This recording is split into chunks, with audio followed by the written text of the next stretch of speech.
The woman I lovingly called Abbaja. I was 5 when I had equated summer to elation in my mind. The main reason being that it was the season when I could finally be able to satisfy my greed of quenching on the bright-colored mangoes that grew on the big old mango tree in our backyard. At that young age, it was the little things in life that made me feel utmost blissful.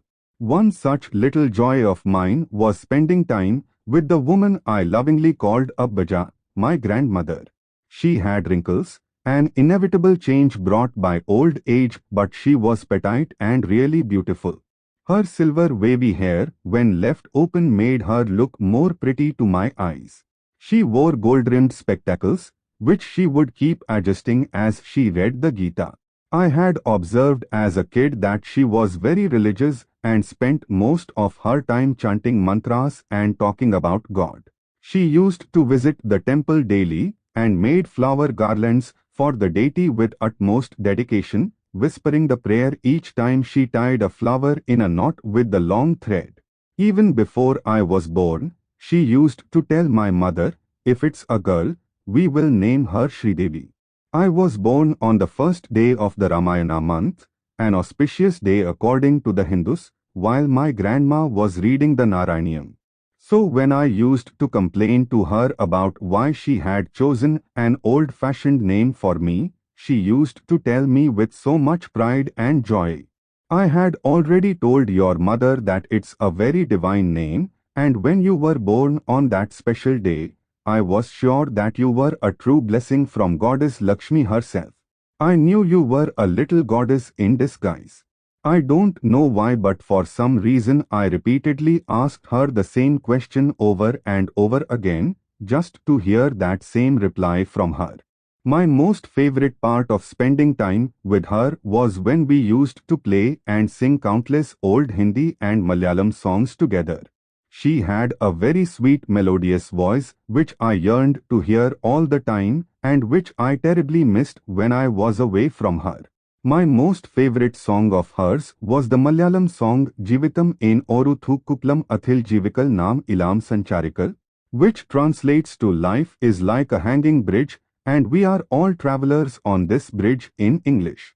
It was her who infused my eternal fascination and love for poetry. I was also immensely fascinated by her talent of making cute little dolls, traditional lamps and tulsi munch out of little colorful beads. I used to look at the showcase that displayed all her handmade dolls with wonder and admiration in my eyes. Sometimes I also cried to get those dolls in my hand, which she would let me keep and play with whenever I wanted. Every single person who saw me with my grandmother used to tell her, "She looks exactly like you, a perfect mini version of you." To which she used to reply, "I'm so glad that she looks like me, but I sincerely hope and pray that my child doesn't have the same destiny as mine." I was too young to understand why she said that. I was never really bothered to ask her why she said that. To me, she was my constant companion, who was cheerful always and whom I have never seen crying. Years passed and my father decided to move to another country with me and my mother. I was quite heartbroken. I knew it meant I could no longer be able to see my grandma whenever I wanted. It also meant I wouldn't be able to hear her sing or play with her. I would also not be able to hear her recite the prayers beautifully. I also missed playing with her adorable handmade dolls. I missed her so terribly. I started missing her to such an extent that I didn't find any happiness in playing with kids of my age. The conversations I had with people, including my own parents, were becoming very limited. Over the years, I became an introvert.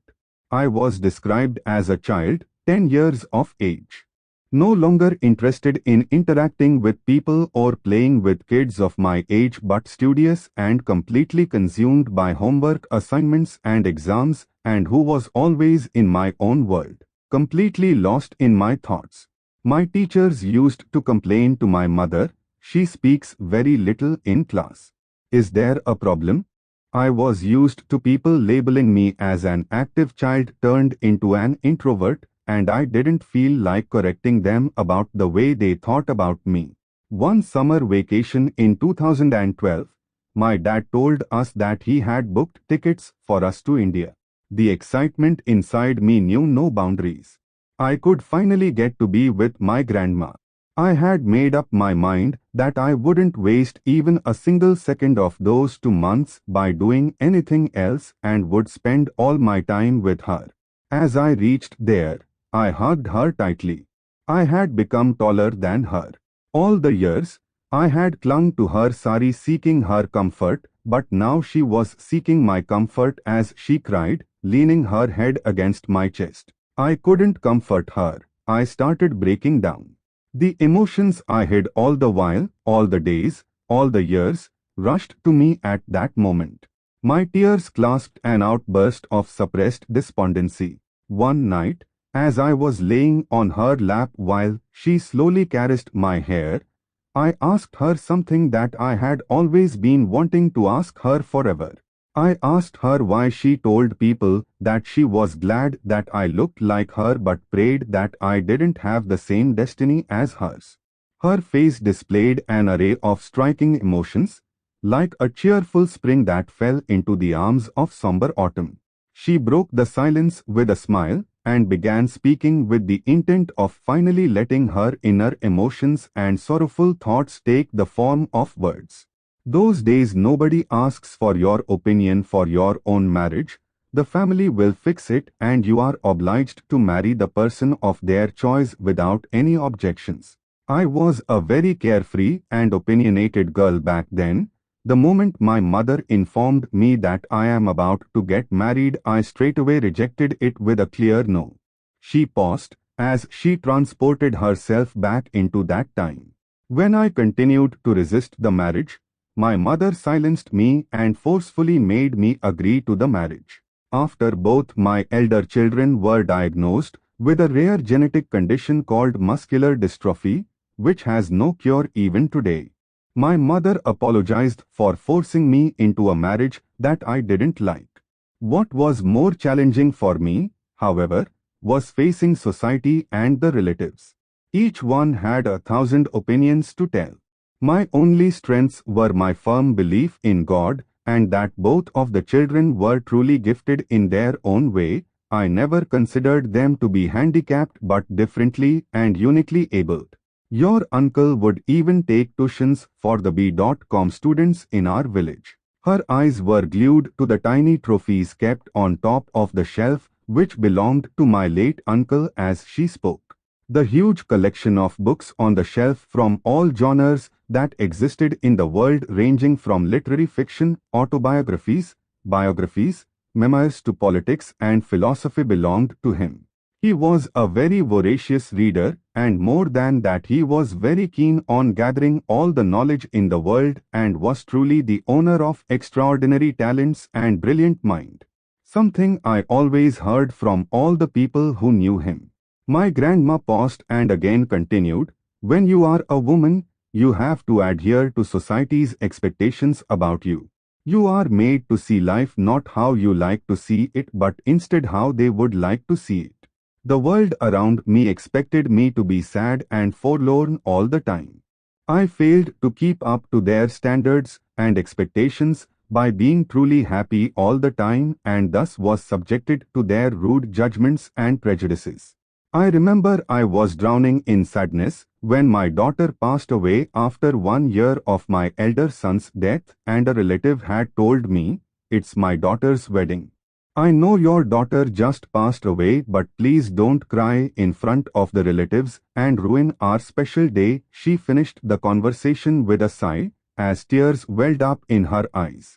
The 11-year-old me failed to understand the depth of her emotions carried, but I was sure of one thing, my grandmother was severely hurt, and I assured her that I will always be there for her. To which she replied with a tight hug and kiss on my cheek. Years passed, and I had entered into the tumultuous phase of teenagehood. I was loaded with my own little insignificant problems and started seeing less of my grandmother, yet I was attached to her and never missed an opportunity to talk to her, be it through Skype or the normal phone calls that I would make without any fail. On a summer vacation in 2014, my father had booked tickets for us. My grandmother was more excited, and in the phone call, she said, "I have marked the date you will come here in the calendar. That's the only thing in my mind right now, and I have never felt this much longing to see you ever before in my life." That was the last thing I heard from her. After a few days, we got a call from India that she was no more. The journey from my home to the airport and to India still remains a hatch. As I reached there, I felt a big lump in my throat. I felt paralyzed, I was cold. My face was pallid and my body was shaking. After gathering all of my courage, I finally saw what I never wanted and shunned to see. I found her body laying on the ground. Her face was tranquil. She was still very beautiful. Yet, I could see that her face reflected an unfulfilled wish of just being with me and living her life a little more. I was unaffected by the sobbing and crying all around. For me, she was a huge part of my life, and for her, I was her life. Throughout the rituals, I was robotic. It was only after she was burned to ashes, the realization dawned that my Abbaja was no more. I couldn't take it anymore and had no control over my grief. The next day, I saw her little dolls on the shelf, but this time they weren't smiling but were woebegone, as they knew they will never ever be held by the hands that made them. Their God was gone. Today when I think about her and her life, it's not her destiny that comes to my mind but the bravery she dealt her destiny with. Now when people ask me who I really want to be in life, I tell them with all my heart I aspire to be a lioness like my grandmother, graceful but strong.